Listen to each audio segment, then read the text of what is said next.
I'm watching it and it just feels like there's this touch of genius involved, this level of mastery that's it seems impossible that a human being or several human beings even created this. So let me break this down for a second. It's hard enough for a musician or a band to write one great song, and then it's even harder to have one great album. And then if you want to do a Pink Floyd The Wall, or The Who Tommy, or a concept album, it's that much harder to not just make a great album, but to have every song flow from one to the next to tell a story. Maybe the best song to kick off the album is actually track 7, but it's like lyrically it doesn't go there. And it just adds to how much more complicated things are. And then I'm watching this musical, and again, it's not just being able to write one good song, but there's like 50 songs in this musical.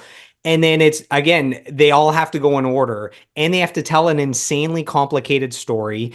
And there's That 50 takes ki- place over 20 years as well. right. Yeah. And there's 50 characters. So it's also who is singing which song, which means what key it has to be in.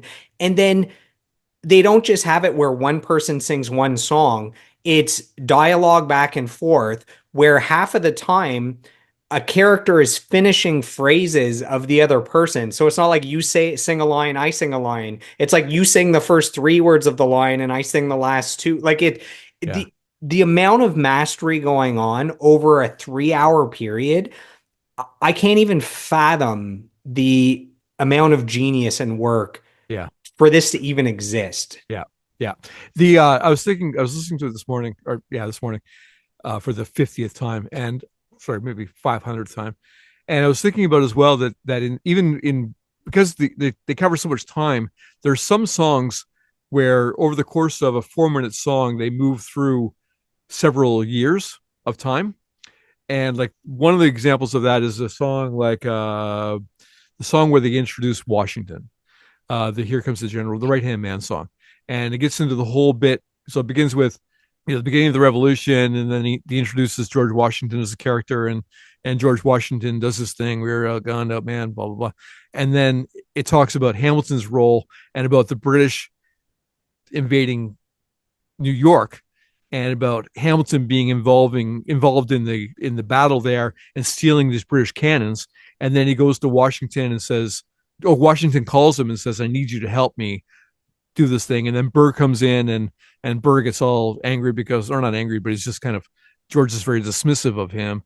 And so it's several years of stuff that happens condensed into this 1 4 minute bit in such an incredible way. And the other time that happens is when in second act, when Angelica's moved off to London and she comes back to visit, and there's a whole thing that happens there where Hamilton's supposed to be getting his Congress bill through and his debt plan through, and the sisters want him to go away on holiday and he can't do it, and all this sort of stuff. And it's a thing where like several months are compressed into just like a few bars in a way that's really masterful and really clever and so cool.